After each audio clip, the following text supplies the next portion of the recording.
الله والصلاة والسلام على رسول الله. يوجد لكم وصفة سهلة بكوسة فطائر ذهبية مقلية بنينة بمكونات بسيطة، تتحضر بسرعة وتجي هايلة مع صوص جانبي. خليكم معايا نشوفوا طريقة التحضير. نستخدم في هذه الوصفة لدينا 4 ملاعق كبيرة من الفرينة ونصف كوب من الجبن المبشور و3 حبات كوسة مبشورة محصورة مليح من الماء. نستخدم أيضا 2 حبات من البيض وملح وفلفل أسود. في وعاء نقوم بوضع الكوسة المبشورة ثم نضيف لها الجبن المبشور.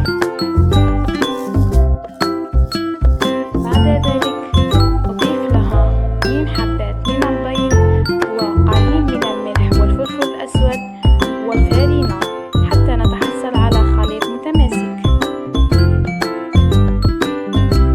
بعد ذلك نأخذ مقدار من الملعقة من الخليط ونشكله أقراص صغيرة في مقلاة مسخنة.